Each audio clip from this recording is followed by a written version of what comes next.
Assalamu alaikum wa rahmatullahi wa barakatuh. I pray you're all well. Okay, Alhamdulillahi Rabbil Alameen.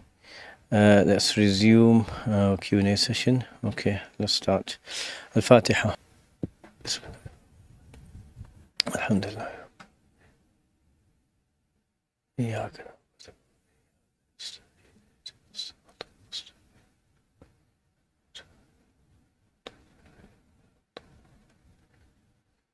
بسم الله الرحمن الرحيم الحمد لله رب العالمين وصلى الله وسلم وبارك على سيدنا محمد وعلى آله وصحبه أجمعين اللهم علمنا ما ينفعنا وانفعنا بما علمتنا وامنحنا يا ربنا علما وعملا وقربا يا أرحم الراحمين اللهم أكرمنا ولا تهنا وأعطنا ولا تحرمنا وآثرنا ولا تؤثر علينا وأرضنا وارض عنا يا كريم.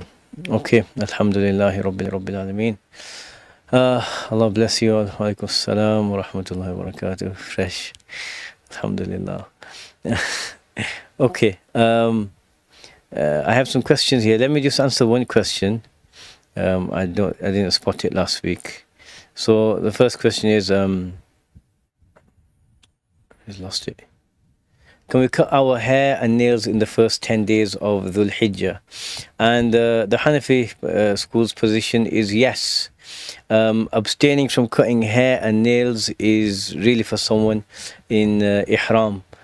So if you're sacrificing, then it's recommended in the Hanafi school to not cut your hair and nails, right? Hence the fresh cut. but if someone does cut their hair or nails, no problem, right? It's not sinful. It's not disliked. Nothing. It's perfectly fine and permissible in the Hanafi school. However, if you're on Hajj or in Ihram, then no, you don't. Okay, right. Right. Let's see. So we have a question. Assalamu alaikum wa alaikum assalam. What is the best way to become a hafiz? Just 1 second. Right. What's the best way to become a hafiz? There's a number of factors that aid in the memorization of the Quran. The biggest factor, I will say, after tawfiq from Allah subhanahu wa ta'ala, is a teacher, right? Many people try to memorize themselves and it's difficult. Not that memorization in and of itself is hard. Memorization, it varies. Some people find it very easy and some people do find it a challenge. The issue is consistency. Consistency in review. What a lot of people do when they try to memorize, they memorize something, and let's say they'll memorize Surah Al-Dhariyat and they know it well, and then for the next few days they know it well, it's in their minds, but it takes time for something to transfer from the short-term memory into the long-term memory. You ask a hafiz who regularly recited and reviewed well when he was first memorizing, even if he neglects to recite something up until a point, he can just bring it back just like that. And so this is from reviewing well. The tendency in what shaitan can do to someone is memorize, keep memorizing. Wow, I've done 1 juz, 2 juz, 3, 4, 5, great, and then you just keep powering on, but don't then you don't review what's done before, and then suddenly the waqala becomes faqala, and then mistakes slip in. So having a teacher, or at least having someone who you regularly recite to, there's a schedule and you stick to it, that is the biggest factor. Because then you can't just rush ahead. You have to know that well when you read to them. So if it's two friends trying to memorize, the husband and wife trying to memorize, something like that, you have the discipline and you keep reading to each other regularly, it makes a huge difference. So that's the biggest factor. Secondly is obviously how much time you put in, and in all honesty, a lot of people in our times, if they just uninstalled a particular social media app, whichever one it is, take your pick your poison, right? They could free up hours in their day. So it is possible. So that's the biggest factor. So having a regular schedule also helps, that you memorize after Fajr, and then you review throughout the rest of the day, something like this. But that helps a lot. But a teacher or someone who you're going through it with helps a lot. You also find that there are many there are similar verses, the mutashabihat, not in the tafsiri sense, but there are verses that are repeated. وَيَقُولُونَ مَتَى هَذَا الْوَعْدُ إِن كُنْتُمْ صَادِقِينَ. It's repeated in multiple surahs, right? And other verses like this, جَنَّاتٌ تَجْرِي مِن تَحْتِهَا الْأَنْهَارِ. So studying or having someone there who's already memorized the Quran, they can tell you, okay, in this place, is it mal and banun first or banun and mal, right? What is it? إنما الحياة الدنيا لعب ولهو, or is it لهو ولعب? So depending, so the person can tell you, be careful here, make sure you learn this bit well, and so that's what really helps a lot. Okay, right. Let me come back to this. Allah.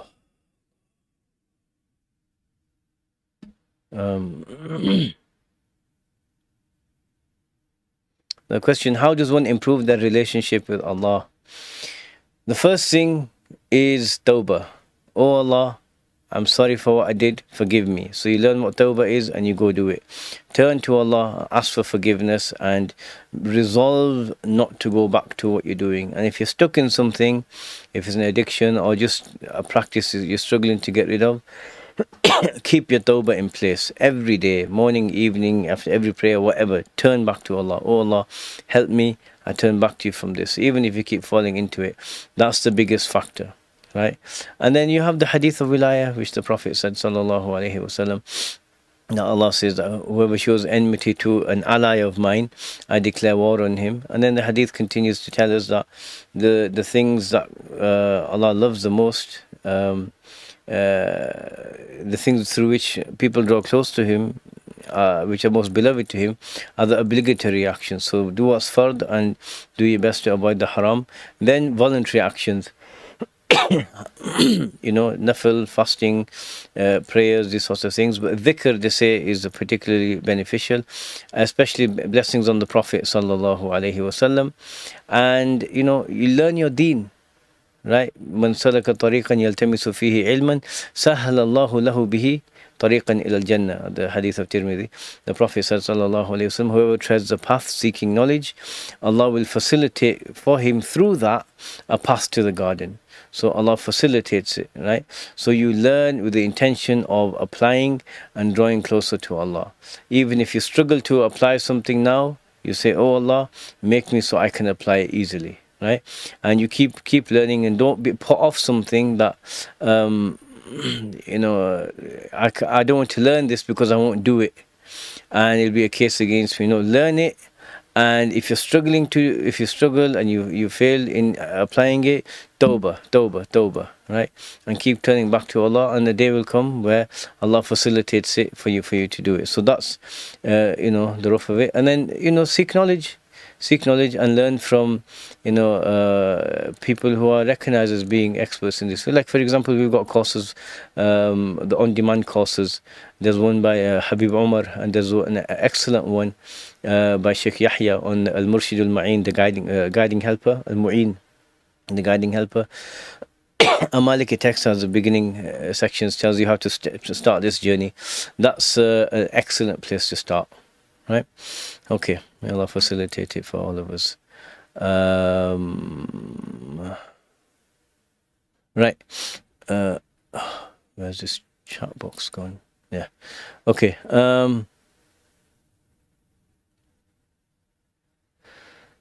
Is it permissible to buy Israeli dates? Because some people say the money is used to buy weapons. Is it permissible to buy Israeli dates? Yes, it is. Do you have to abstain and boycott them? No, you don't. Right? Does the money go there? It probably does. right? So it comes down to an ethical question. And so if someone was to go and buy, say, a box of dates from someone wants to go buy a box of dates from Tesco's, and they check is it Israeli, and if it is, they say I buy it anyway. Have they done something haram? No. If they eat the dates, are they doing something wrong? No. That's fine. That transaction is fine. Allah. There are wider discussions that it's stolen land and all of this other stuff, but that particular transaction, ethically, would you? That's up to you. Right? I personally don't buy any dates that have come from Israel. Go buy Jordanian or Palestinian dates, right? No, you won't get the sin of murder, so don't worry about this. Okay, right. Okay, I know harmful teasing is not allowed. Is affectionate, light teasing between spouses, fatty, silly, making fun of them, being bad at cooking, acceptable or a major sin? No, this is perfectly fine. In fact, if they don't mind it and there's a bit of light banter between the spouses, it's rewarded. As long as you don't say something that's hurtful and insulting, then it's perfectly fine. Sometimes, a person might accept a statement from their spouse which would be offensive coming from someone else. Calling someone bushy, got bushy eyebrows or something like that. Between spouses is perfectly fine, right? So it's not a sin. And even between friends and family, anyone who you know and who won't get upset like this is perfectly fine. But because some people have this kind of relationship, some people have this kind of relationship, and so but if it does get to the point where it becomes insulting or bullying or whatever, then no, it becomes impermissible, right? Okay, is it halal to work for a pet store? Is it permissible? There are pet foods containing pig. Yes, it's perfectly fine as long as you're not eating the pet food that has the pig in it. It's perfectly fine. It's permissible to work in a pet store. You get the reward of the normal, just doing something to fulfill your obligations, earning a halal income, and then if you intend khidmah, service of Allah's creation, then that's fine as well. You get rewarded for that. Okay. Allah.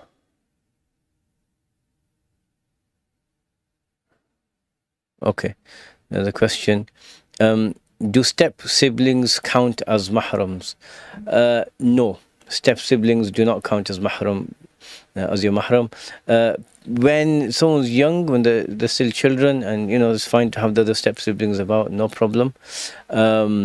But they do not count as mahrams once someone step siblings here meaning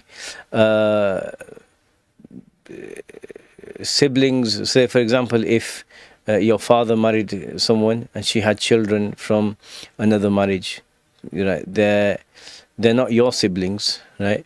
As opposed to say your father or your mother having siblings from a previous marriage, and so they're half siblings. So they are mahrams, but the step siblings are not mahrams. So no. Generally, rules. People treat this as more relaxed, or they're like brother and sister. Being like brother and sister is not the same as brother and sister, and a lot of times people can end up in problematic situations.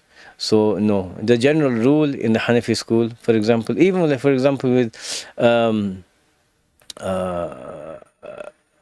someone from, let's say, someone who's been breastfed by your mother, they're like a sibling, and all the rules, even mahramiyya applies here.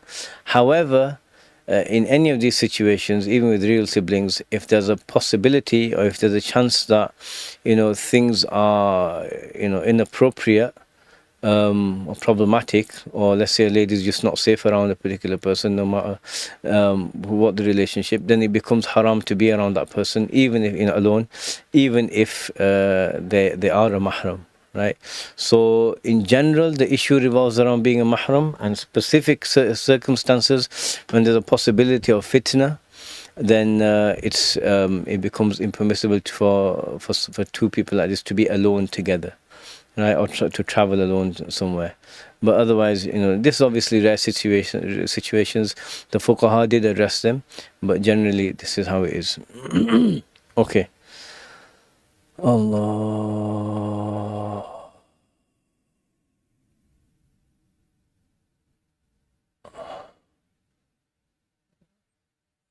All right. There's some questions I've answered so many times. I'm getting brain dead when I read them again. Is it okay to watch or play games?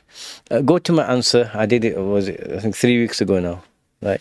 I answered this question, the games and books and all this stuff, in detail. Right.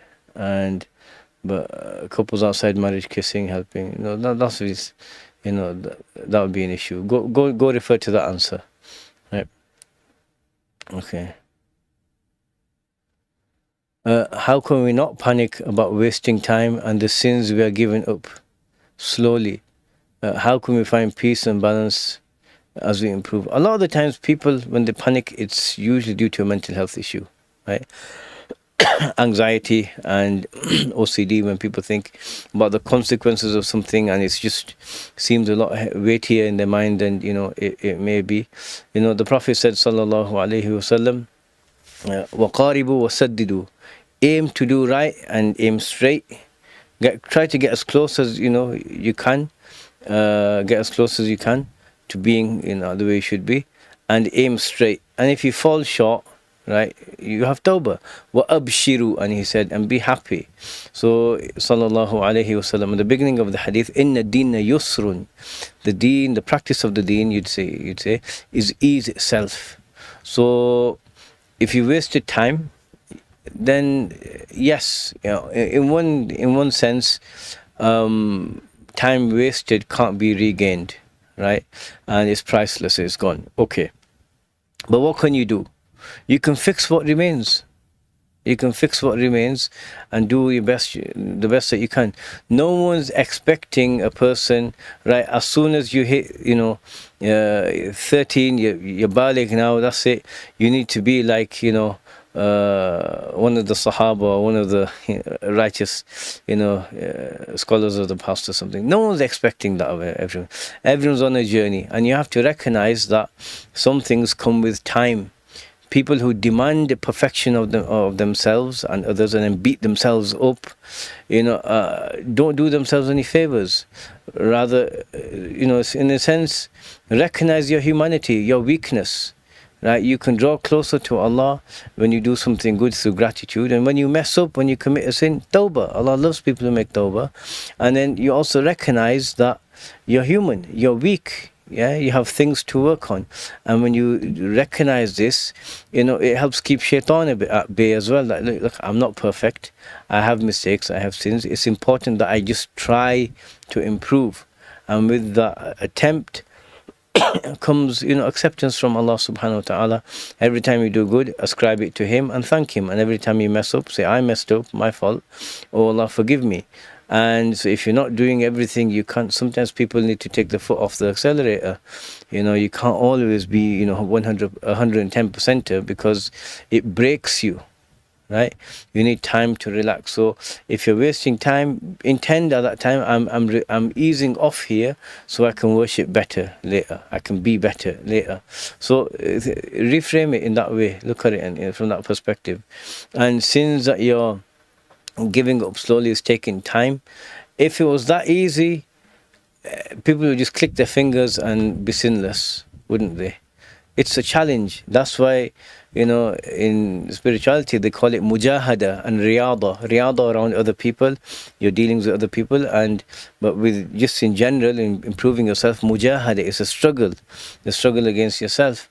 And so if it was, easy, everyone would be a master at it, right? So cut yourself some slack, and the road is long, right? Just aim straight and be happy. Allah subhanahu wa ta'ala is a merciful and forgiving Lord. Do your best, do what you can, and where you fall short, oh Allah forgive me, and say, oh Allah compensate for my weakness with your generosity. and that's the only way there is, right? Anyone else who's out there, whipping himself at night, shame on you. You made water with warm water. You made wudu with warm water. You should be harder on yourself. It's too much, right? And as the Prophet said, al-munbat لا أرضا قطع ولا ظهرا أبقى.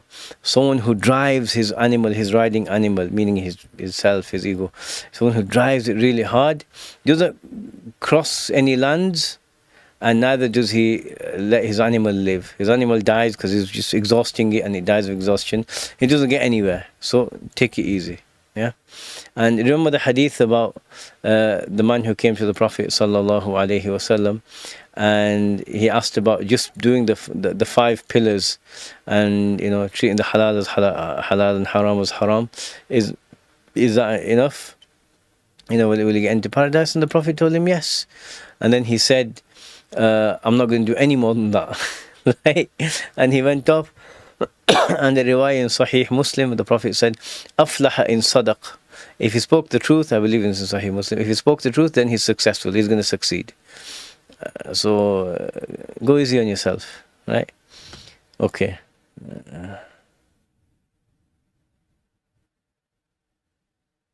What's the ruling on investing? Do you need to give sadaqah? Yeah, you can invest, but if some of the sources of the investment are haram, then you have to get rid of that from your income. Go check it on our answer service. Sheikh Faraz Khan has he wrote a good detailed answer on it. There's a couple of answers there. Okay. Right, let me just do one from here.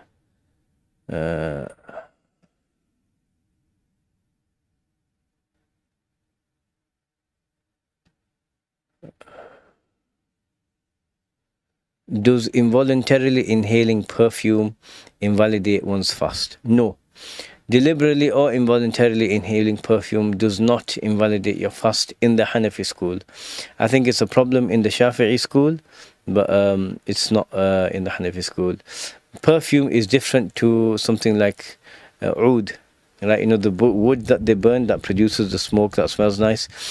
Inhaling that will break your fast. Also, for example, the mist from an air freshener.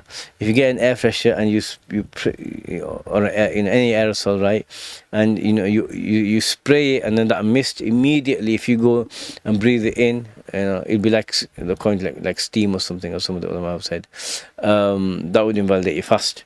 But otherwise, if it's sprayed, and just give it a couple of minutes or a few seconds, it's sprayed in the room and you can't see the particles that spread out, you can smell it, no problem, right? That's not a problem at all. Okay. Question. Yeah, keep on coming. Okay. I'm going to Morocco and it's warm. I can't find shorts up to my knees. I and my parents tried. What should I do? We'll get 3/4 then, right? Get 3/4, or get something that's a bit looser you can wear underneath, and you can wear shorter shorts. I suppose that might defeat the purpose of it. But yeah, get 3/4. Don't show your aura, right? Don't show your aura. A slight amount of discomfort is better than sinning like that. Right, so to the bottom of your knees it should be covered. So just get 3/4. Cut them if you have to. Get some cheap shorts and cut them. Leave a bit of extra material, because sometimes if it's something just up to the knees, when you walk or when you sit down, it rides back and then your thighs and your knees show. So just get something cheap and just cut it, and you can reuse it afterwards, no problem, right? Don't go buying anything designer or expensive just for that, and cut it. And if people walk around casually with like ripped jeans, right?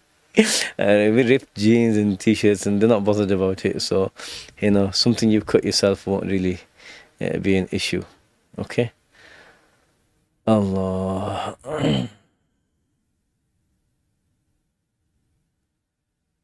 Do I know any scholars in Denmark? And If you don't, what to do if you don't have access to local scholars. If you don't have access to local scholars, you're in the right place, right? Online. Denmark. I know someone in Norway. Is it Norway? I think it's Norway. Not in Denmark. Sheikh Wasim Hussein. He has some answers on Seekers Guidance. Excellent faqih. Excellent. So I don't know. Just keep learning online.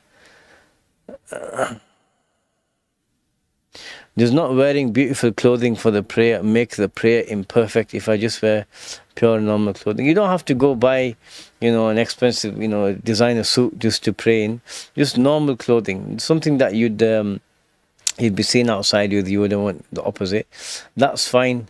Sometimes if it's hot, for example, like you can pray in a t-shirt at home as well, or that's fine if it's extremely hot. But generally, clothing that's decent is perfectly fine. Okay. Allah. Does trusting in Allah also include trusting that He will protect you from hell completely? So trusting in Allah is the word tawakkul from wakala. It means trusting someone to take care of your affairs. This is basically when something difficult or problem is in your life, or you're going into an endeavor, you put your trust in Allah, meaning you put your confidence that God, Allah, will make the result be the best thing for you. And whether you see it or not, that is still going to be the best thing. Whether it's a bumpy road or it's nice and easy, it's still going to be the best thing. Allah will take care of it. And tawakkul is a high quality. It's not something, it takes practice. And that's why it's one of the qualities that, there are certain qualities Allah singles out people out for for loving these people because of certain qualities like justice and, patience and these things. Inna Allah yuhibbul mutawakkilin. Allah loves those who have tawakkul, absolute trust in Allah. And so, why? Because one of the hardest tests in life, and one of my friends, he gave me a nickname, he called me Mr. Trials because of all the stuff that I'm going through and I've been through. Anyway, so but from my experience, one of the hardest things in life is when there's problems and tests and everything going on, depending on the nature of it, is not knowing the end point. When will it end and how will it end? What means and whatever. Not knowing that the uncertainty is a very difficult thing for human being. That's where tawakkul comes in, right? I'm not saying I'd had any of it, right? Allah grant us all it, in the perfect way. But that's very difficult. So this is where tawakkul comes in. And so there's a related issue, but it's not exactly the same, which is athiqatu billah. Or having, that's tawakkul, you could say, trust in Allah. This is husnul dhanni billah, having a good opinion of Allah, thinking and assuming and expecting the best from Allah, thinking the best of Allah and expecting the best to come from Allah. And this is what makes the former easy, where even if everything's getting ripped to shreds and you think, oh my God, this is all horrible, then you realize that Allah is still doing what's best for me, right? This good opinion of Allah. So does tawakkul include trusting Allah will protect you from the hellfire? Not necessarily, right? But from one aspect, yes, because if you're going to have a good opinion of Allah, you have a good opinion that Allah will pardon, like you expect Allah to forgive you. But this isn't done when someone's sinning left, right and center, couldn't care less, robbing this person, harming this person, doing all these other sins, and just casually sat there. That's called tama', right? Expecting something good to happen. It's like expecting, a nice, succulent roast leg of lamb to be ready in your oven when you haven't even gone and bought the leg of lamb, let alone prepared it and put it in the oven, right? When you don't even have an oven, right? That's, empty desires, empty hopes. So you have a good opinion of Allah, And this also includes forgiveness. Allah is forgiving, and I really hope He forgives me. But then you also take some steps to avoid going to hell as well, right? Like, what the Prophet taught, the prayer and istighfar and these sorts of things, and avoiding the things that lead a person to hell. And that would be tawakkul then. Once you're doing all of that, and then, so you put your trust in Allah, have a good opinion, take all the means, and then you have a good opinion of Allah. But I hope that makes sense. Okay. Allah, is it okay to pray with one's hair tied? I came across hadith the Prophet stopped sallallahu alaihi wasallam, stopped someone from doing so. So if you're a male, yes, he said to someone that sha'raka tasjud ma'ak, let your hair prostrate with you. So leave the hair open. Having longer hair was common amongst the Arabs, like it is in many times in many places, right? So he said, don't tie it up, leave it open, let your hair prostrate with you, right? He said sallallahu alaihi wasallam. So for men, and the same doesn't apply for ladies. Like a lady, she can have her hair open but covered, no problem, or she can have it tied, no problem. Yeah. Allah. Right.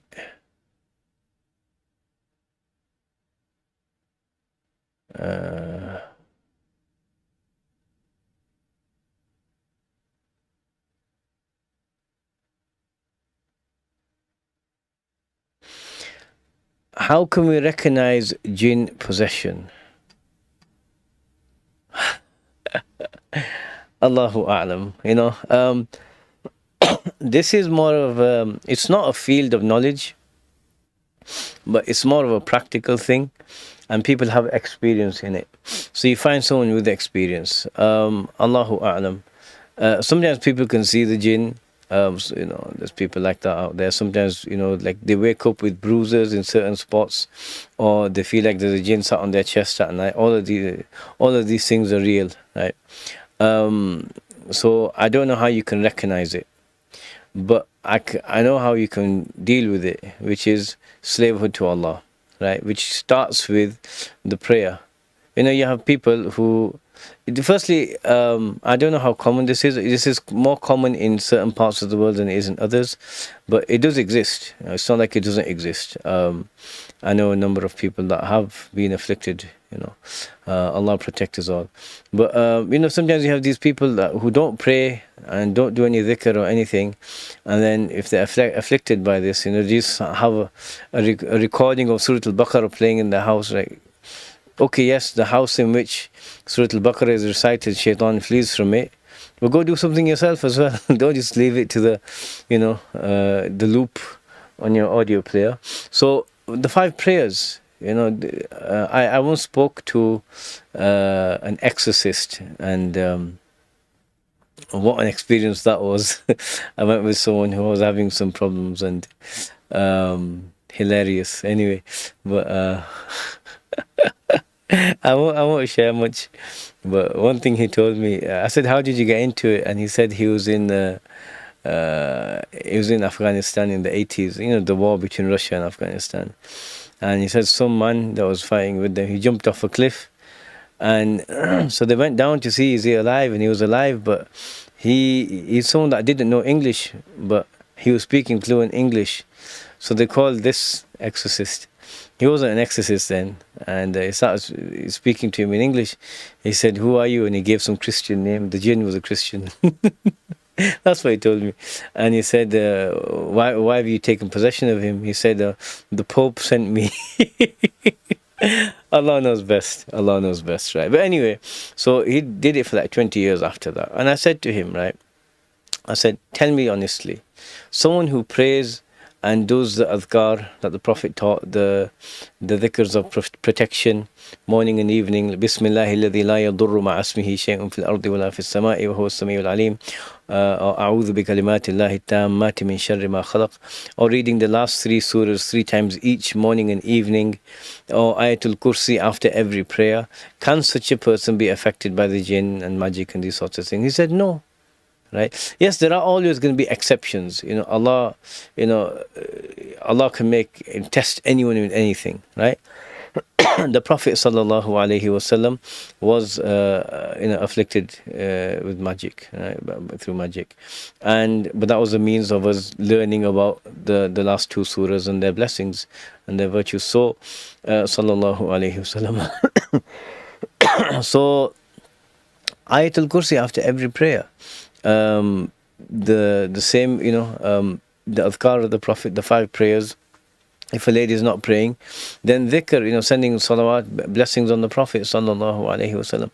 All of these things have an effect on a person, and by the barakah of these things and the cumulative effect of all of this, it keeps those things at bay. And so sometimes people panic and they go to one person, going from pillar to post. I need someone someone that's going to come and read some verses or whatever.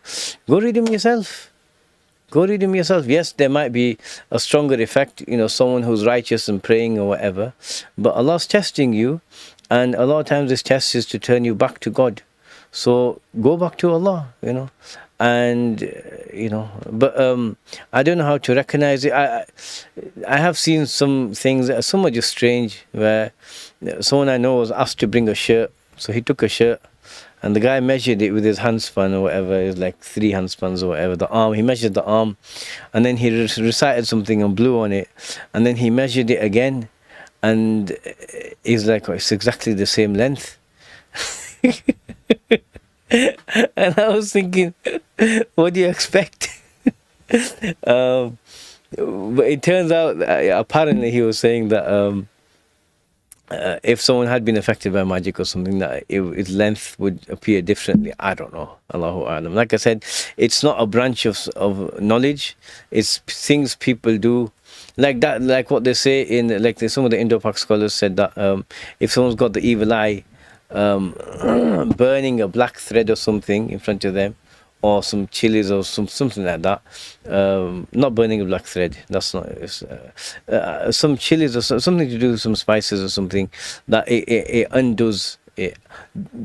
Do we know this from the Prophet? No, sallallahu alaihi wasallam. But have people through experimentation or somehow learned of this? Possibly. Like for example, sometimes like Imam Ibn Hajar al-Asqalani, he talks about the utrujja. Let me.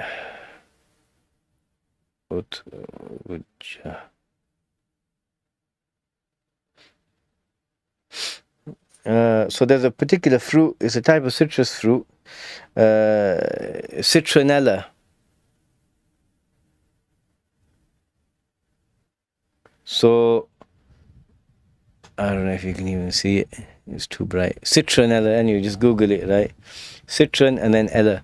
So Imam Ibn Hajar al-Asqalani, he says that having one of these citronella in your house keeps the jinn away, because they apparently don't like it.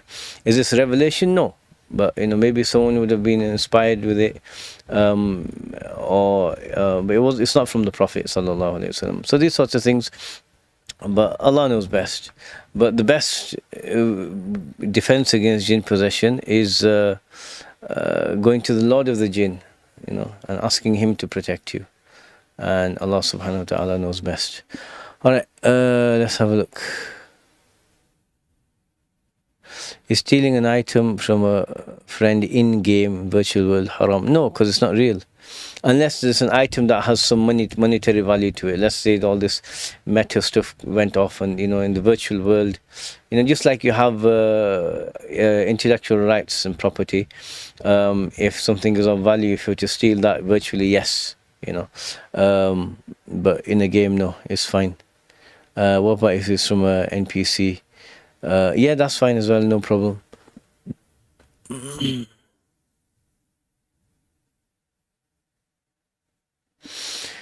How does someone stop feeling something is haram after he changes opinion on it being haram to halal, where there's a ikhtilaf, difference of scholars?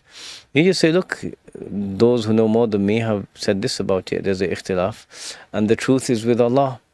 And you can take, the precautionary position and avoid it, or the position where there's more scope and leeway. You say, I'm taking this. That person is qualified to say this. It's not just some random person on TikTok saying this is halal or haram. And on the day of judgment, I can go to him and say, look, you said this, right? Obviously, you exercise judgment. That's what I'm saying. People on TikTok come and they start making, well, from what I'm told, they come and start claiming all sorts about the deen and this, that, and the other, and and it's like, someone sent me a thing the other day. Whoever uses someone else's comb and all sorts of stuff. So just be careful.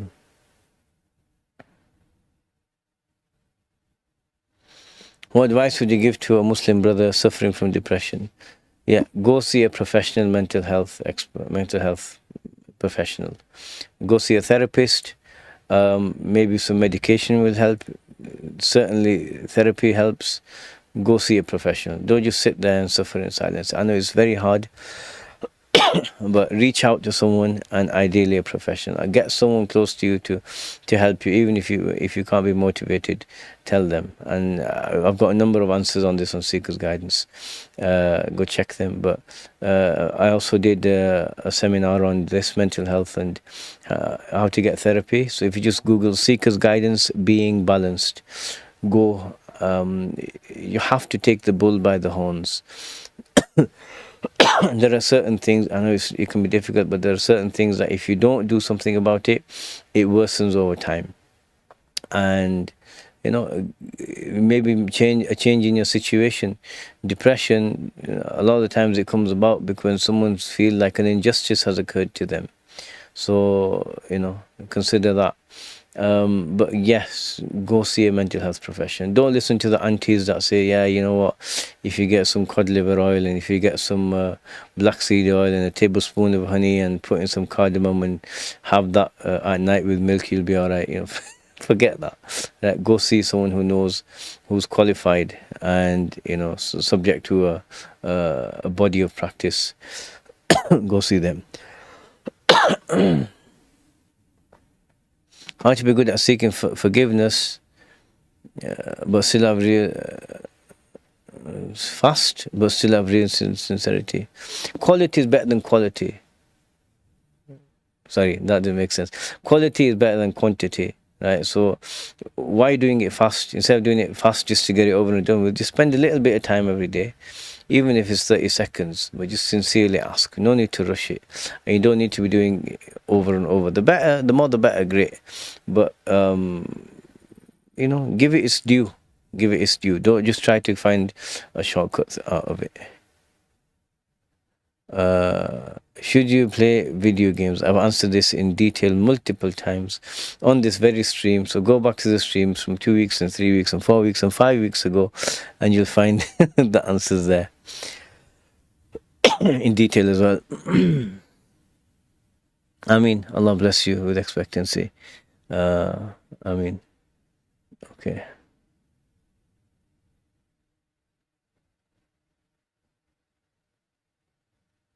A lot of these questions that people ask about games or this, that, and the other, and it's OCD. That's where the real issue is. A lot of people have obsessive compulsive disorder, and it latches onto one issue, and then they keep asking again and again and again and again and again. And I get so many questions like this, even my personal accounts. Literally, I get frustrated. It's very difficult to have to repeat the same question, same answer to someone, 12 times, in a row within the space of a few days. And if you feel like something keeps bothering you like this, go listen to that seminar, Being Balanced. Just Google Seekers Guidance Being Balanced. Learn what the root issue is. It's not the games, it's not this, it's not that. It's that you have an aspect of OCD.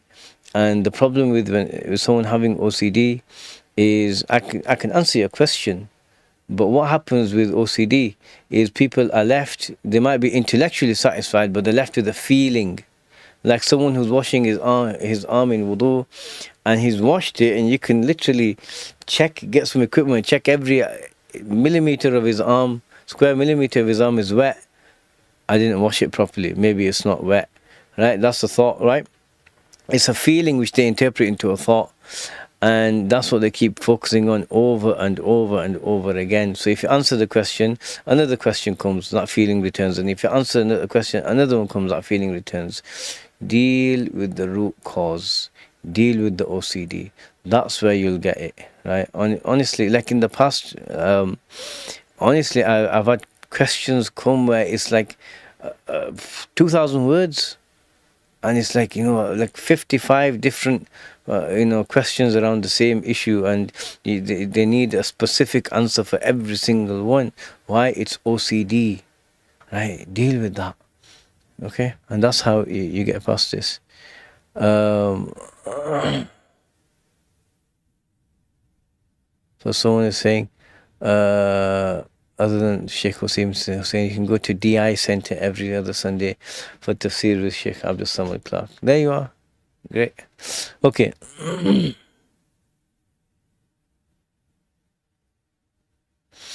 Please guide me. Can two family members who are earning participate the income in shares of Qurbani of one go? Okay, so two people. So it's not about earning, it's about how much wealth you have. If you have enough wealth that if a year passed, you'd have to pay nisab. Sorry, you'd have to pay zakat. You have the nisab amount, which you can check at Seekers Guidance /zakat. What is it? If you have that much wealth, then you have to give your own qurbani, your own udhiyah. So you can give a sheep, or you can give a share, a seventh of a cow or a camel. So two people who have to give udhiyah cannot buy just one share of a cow or a camel and say, this is for both of us. No, they have to have their own. But if they're doing it voluntarily, they're voluntarily giving it, then no problem, right? Then they can do this, they can have a share of it, that's fine. But the wajib won't be fulfilled. Okay.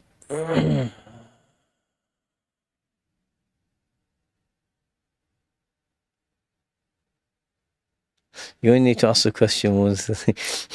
Repeating it 6 times. Alright. Let me come back to these questions I have here.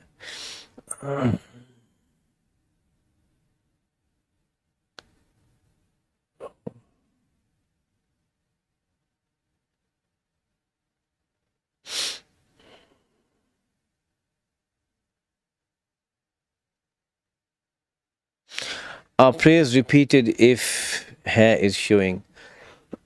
Okay, so Allahumma salli ala Sayyid Muhammad. So this is obviously for ladies, or the aura in general.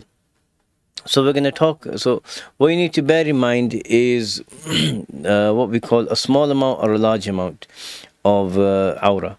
Now, for hair, we're talking about anything less than a quarter, right?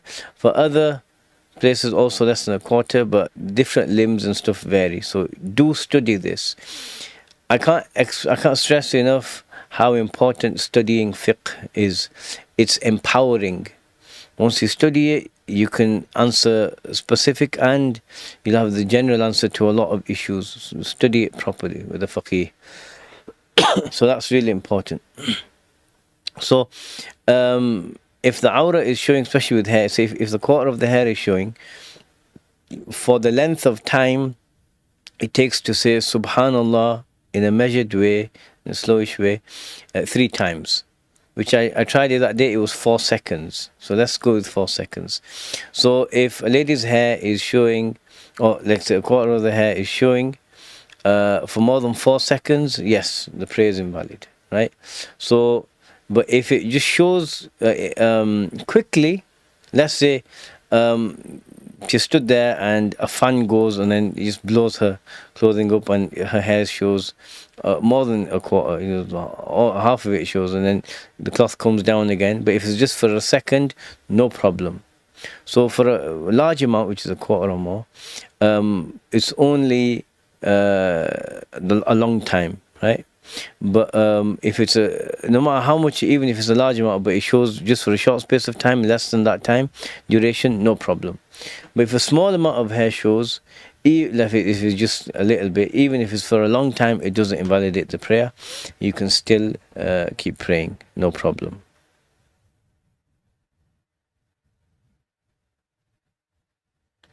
Yeah.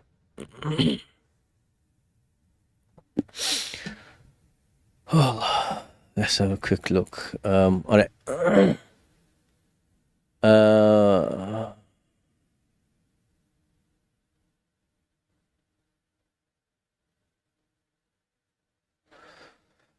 What is the ruling on apostasy? Is it right to kill someone for changing from Islam to another religion, and can we console someone if their family members went through death because of changing from Islam? Okay, so the apostasy ruling, first of all, it only applies in a Muslim country, right?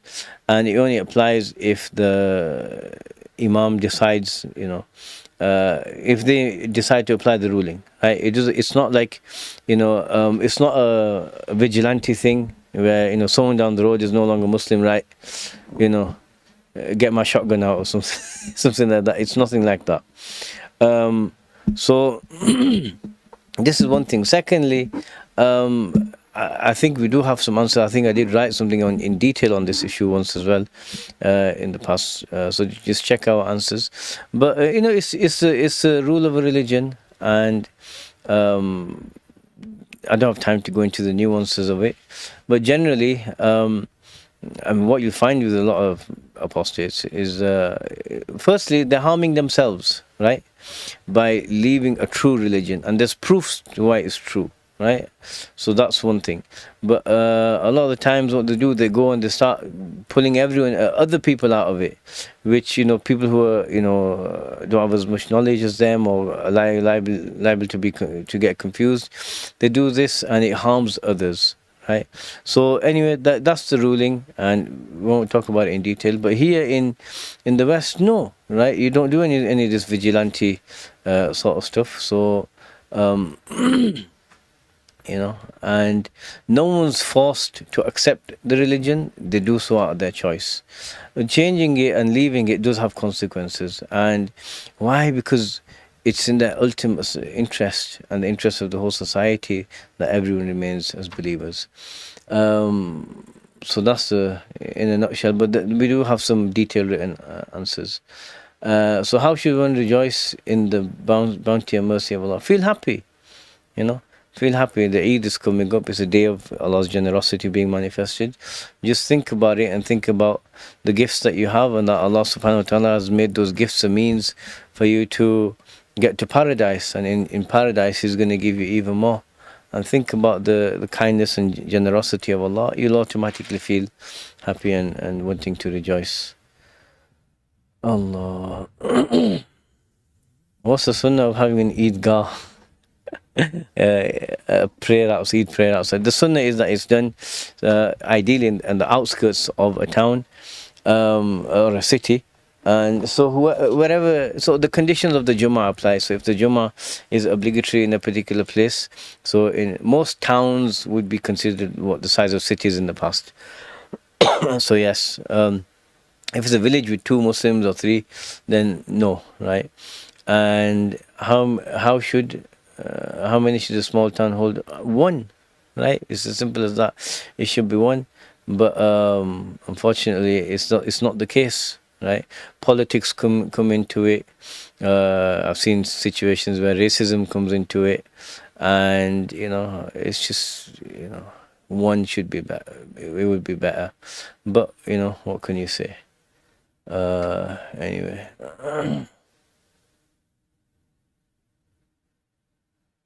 So the hadith about the Prophet, I guarantee a house in the surroundings of paradise for the one who stops arguing, even if they're right. Okay. How do you strike a balance between not arguing with a rude, difficult person at work, but also stopping them from being rude and taking advantage from being nice? So you be polite, but don't bend over backwards. Right? Because nice here, some people see someone as nice as in a fool, and so they're susceptible to manipulation or whatever. And if they're overbearing, they can control you or get you to do the stuff for them.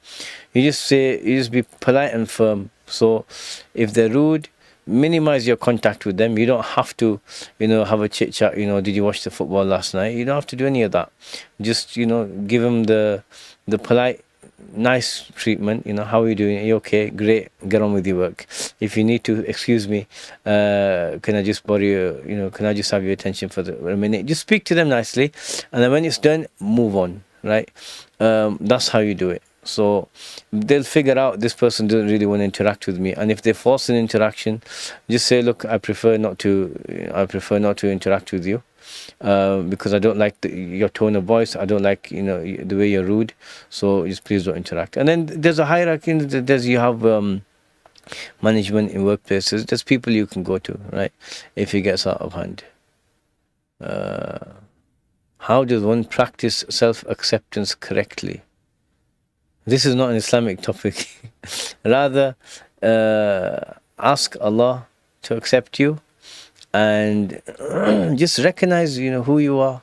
No one's perfect. After the prophets, everyone else has imperfections. So, don't beat yourself up about it. And that's probably something you should ask a therapist. Okay. I mean, Walaikum Salam, Yusuf. Can you recommend books on ishtiqaq of words? There are a few, but I think the one that I recommend the most, for Quranic stuff anyway, is At-Tahqiq by Al-Mustafawi. Excellent. And he does go into the ishtiqaq and al-ishtiqaq al-kabir and saghir and these sorts of things. That's a good place to start. If end to end is just really good.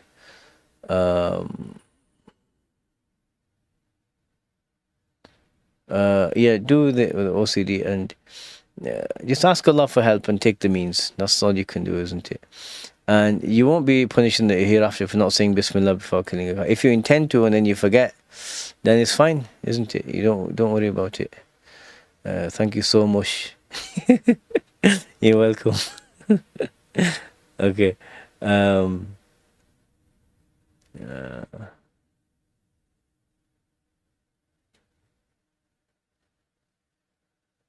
Right, you know what?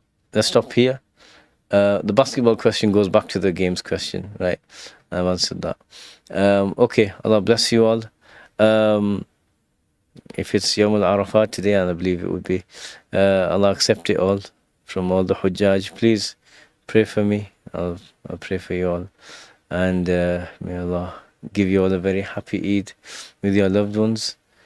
وصلى الله على سيدنا محمد وعلى آله وصحبه وسلم والحمد لله رب العالمين. السلام عليكم ورحمة الله وبركاته.